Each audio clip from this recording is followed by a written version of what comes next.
எகிப்தில் லட்சக்கணக்கானோர் கண்ட செய்தோன் அன்னை தரிசனங்கள் 1968 ஆண்டு முதல் 1971 ஆண்டு வரை எகிப்தின் தலைநகர் கெய்ரோவில் உள்ள செய்தூன் பகுதியில் கிறிஸ்தவர்கள் மட்டுமின்றி முஸ்லிம்கள் உட்பட லட்சக்கணக்கான மக்கள் கண்முன் நிகழ்ந்த ஓர் அசாதாரண நிகழ்வு உலகையே வியப்பில் ஆழ்த்தியது. புனித மரியன்னையின் தரிசனம் என நம்பப்படும் இந்த நிகழ்வு மத எல்லைகளை தாண்டி மில்லியன் கணக்கானோரால் காணப்பட்ட வரலாற்றிலேயே மிக அதிகம் சாட்சியம் பெற்ற மரியன்னை தரிசனமாக கருதப்படுகிறது. இக்கட்டுரையில் அந்த மறக்க முடியாத இரவின் தொடக்கம் முதல் அதைச் சுற்றிய அறிவியல் விசாரணைகள் மற்றும் அதன் நீடித்த பாரம்பரியம் வரை விரிவாக காண்போம்.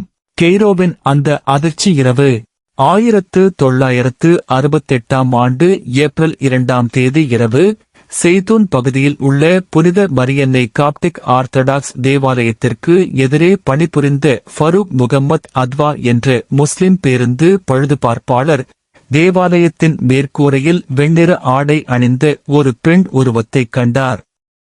அவர் ஒரு பெண் தற்கொலை செய்து கொள்ள முயற்சிக்கிறார் என்று நினைத்து, அம்மா, குதிக்காதீர்கள் என்று கூச்சலிட்டு போலீஸை அழைத்தார்.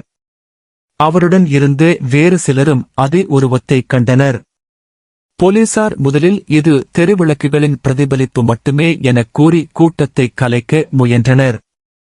ஆனால் அந்த வெளிச்சம் மறையாமல் நீடித்தது. மேலும் அந்த உருவத்தின் தோற்றம் மேலும் மேலும் தெளிவாகியது. செய்தி காட்டுத்தீ போல பரவியது. முதல் இரவில் சில 100 பேராக இருந்த கூட்டம் சில நாட்களுக்குள் ஆயிரக்கணக்கானோராக பெருகியது.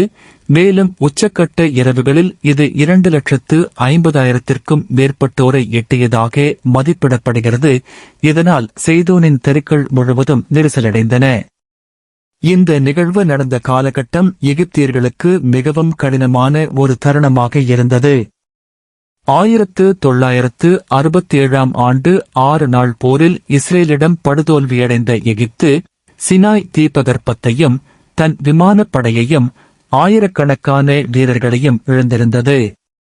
தேசிய அளவில் பெரும் மன உளைச்சலும் நம்பிக்கையின்மையும் நிலவிய அந்நாட்களில் இந்த தரிசனம் நம்பிக்கையின் அடையாளமாக மக்களால் ஏற்றுக்கொள்ளப்பட்டது.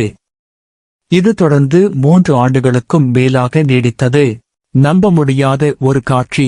தரிசனமான ஒளியின் அன்னை லேடி ஆஃப் லைட் பற்றிய சாட்சியங்களின்படி அவர் தேவாலயத்தின் குவிமாடங்களுக்கு மேலே மென்மையாக நகர்ந்ததாகவும் சிலுவைக்கு முன் தலை வணங்கி முழந்தாளிட்டதாகவும் தலை தாழ்த்தி கைகளை கூப்பியபடி அமைதியாக நின்றதாகவும் சாட்சிகள் விவரித்தனர். அவர் எவரும் அசைந்திருக்கவில்லை என்றும் ஒரு வார்த்தை கூட பேசவில்லை என்றும் பலர் கூறினர். இந்த தரிசனத்துடன் தூப வாசனை காற்றில் பரவியதாக பலரும் உணர்ந்ததாக குறிப்பிட்டனர். இதனுடன் மில்லியன் கணக்கான சாட்சிகளால் அறிக்கை செய்யப்பட்டு வேறு பல அசாதாரண நிகழ்வுகளும் காணப்பட்டன. ஒளிரும் ஆரஞ்சு நிற மேகங்கள் தேவாலயத்திற்கு மேல் தோன்றியதாகவும் இறக்கைகளை அசைக்காமலேயே பறக்கும் ஒளிரும் புறாக்கள் தோன்றியதாகவும் பல சாட்சிகள் தெரிவித்தனர். இந்த புறாக்கள் சில நேரங்களில் வானில் சிலுவை வடிவங்களை உருவாக்கியதாகவும் கூறப்படுகிறது. இந்த நிகழ்வுகளை உற்று நோக்கிய காப்டிக் ஆர்த்தடாக்ஸ் திருச்சபை போப் 6 கிரில்லோஸின் தலைமையில் உயர்மட்ட குருக்கள் மற்றும் ஆயர்களைக் கொண்ட ஒரு விசாரணைக் குழுவை நியமித்தது. விரிவான ஆய்வுகளுக்குப் பிறகு 1968 ஆண்டு மே 4 திருச்சபை ஓர் அதிகாரப்பூர்வ அறிக்கையை வெளியிட்டு இந்த தரிசனங்கள் ஏமாற்று வேலையோ ஒளிப்படப்பிடிப்போ அல்ல என உறுதிப்படுத்தியது. அடுத்த நாளை மே 5 போப் 6 கிரில்லோஸ் இந்த தரிசனத்தை முறையாக அங்கீகரித்தார். அரசியல் மற்றும் அறிவியல் விசாரணைகள். இந்த நிகழ்வு தனியாக மத வட்டாரங்களில் மட்டும் விவாதிக்கப்படவில்லை. எகிப்திய அரசும் இதை கவனத்துடன் கண்காணித்தது. அப்போதைய ஜனாதிபதி கமால் அப்துல் நாசர் அரசு இந்த நிகழ்வு அரசியல் கையாளுதலோ அல்லது ஒரு ஏமாற்று வேலையோ இல்லை என்பதை உறுதி செய்ய தனது சொந்த விசாரணையை மேற்கொண்டது.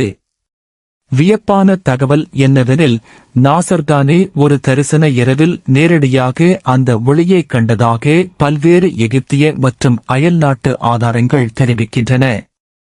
ஒரு மதச்சார்பற்ற சோசலிச தலைவரான நாசர் அரசு நேரடியாக இந்த நிகழ்வை கவனித்தது. இது இந்த தரிசனத்தின் மீதான அரசியல் சந்தேகங்களை குறைக்க உதவியது.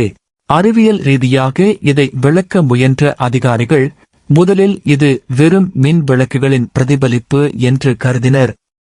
இதைச் சோதிக்க அரசு செய்தூன் பகுதி முழுவதுக்குமான மின்சாரத்தை முழுமையாக துண்டித்தது. ஆனால் மின்சாரம் துண்டிக்கப்பட்ட அந்த இருளில் அந்த உருவத்தின் ஒளி மங்காமல் மாறாக இன்னும் தெளிவாகவும் பிரகாசமாகவும் தெரிந்ததாக சாட்சிகள் தெரிவித்தனர். இதனால் மின் விளக்குகள் தொடர்பான விளக்கம் முற்றிலும் நிராகரிக்கப்பட்டது. கிறிஸ்தவர்கள் அல்லாதோரும் சர்வதேச பத்திரிகையாளர்களும் சந்தேகத்துடன் இந்த இடத்திற்கு வந்தனர். ஆனால் பலரும் தாங்கள் கண்ட அமைதியான தொடர்ச்சியான காட்சிகளை விளக்க முடியாமல் திரும்பினர். முஸ்லிம் சாட்சிகள் பலரும் இந்த தரிசனத்தை உறுதி செய்தனர். இது இந்த நிகழ்வின் நம்பகத்தன்மையை மேலும் வலுப்படுத்தியது. தர்க்கத்தின் தேடல். இந்த நிகழ்வை விளக்க பல்வேறு உளவியல் மற்றும் புவியியல் கோட்பாடுகளும் முன்வைக்கப்பட்டன. கூட்டு பீதி அல்லது கூட்டு பிரமை, மாஸ் ஹிஸ்டீரியா என்ற உளவியல் விளக்கம் சிலரால் முன்வைக்கப்பட்டது. மற்றொரு புவியியல் கோட்பாடு நிலநடுக்க ஒளிகள், எர்த்குவேக் லைட்ஸ் எனப்படும் நிகழ்வை சுட்டிக்காட்டியது. இது பூமியின் அடுக்குகளில் ஏற்படும் இயந்திர அழுத்தத்தால் சில நேரங்களில் வானில் ஒளிர்வுகள் தோன்றும் என்ற ஒரு அரிதான புவியியல் நிகழ்வு ஆகும். இருப்பினும் இந்த அறிவியல் விளக்கங்கள் சில முக்கியமான உண்மைகளுடன் முரண்படுகின்றன.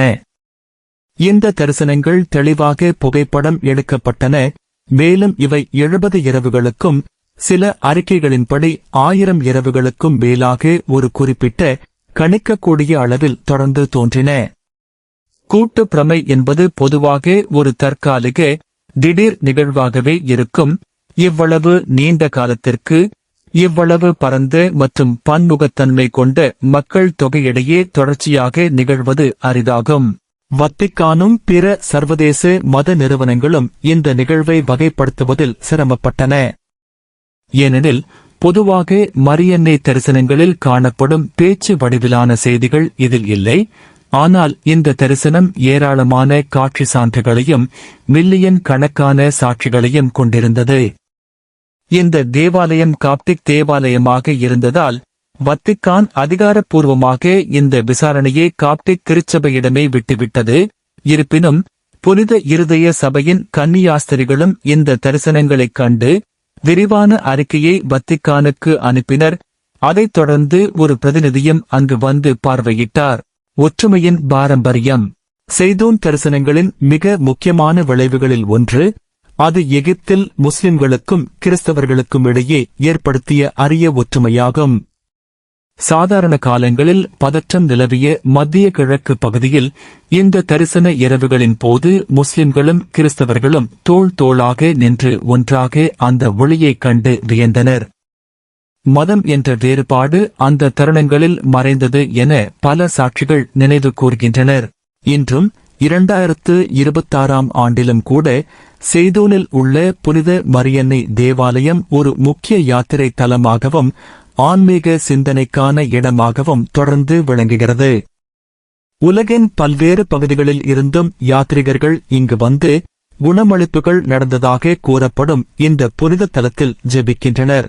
செய்தூன் தரிசனம் பேச்சு வடிவிலான எந்த ஒரு செய்தியையும் தராமல் அமைதியாக நிகழ்ந்தது என்பது குறிப்பிடத்தக்கது. இந்த மௌனமே இந்த தரிசனத்தின் மிக வலிமையான செய்தியாக இருந்திருக்குமா என்ற கேள்வி இன்றும் மக்கள் மனதில் எழுகிறது. இது ஒரு அரிய பிரபஞ்ச தற்செயல் நிகழ்வா அல்லது இறை தரிசனமா என்பதை முடிவு செய்வது ஒவ்வொருவரின் விசுவாசத்தையும் பொறுத்தே அமைகிறது. ஆனால் ஒரு உண்மை மட்டும் மறுக்க முடியாதது, அந்த 3 ஆண்டுகளில் மதம், இனம், நம்பிக்கை என்ற வேறுபாடுகளை தாண்டி லட்சக்கணக்கான மக்கள் ஒன்றாக நின்று விளக்கமளிக்க முடியாத ஒரு ஒளியைக் கண்டு வியந்து நின்றனர். அந்த ஒற்றுமையின் தருணமே செய்தூன் தரிசனத்தின் மிகப்பெரிய பரிசாக இன்றும் நினைவு கூறப்படுகிறது.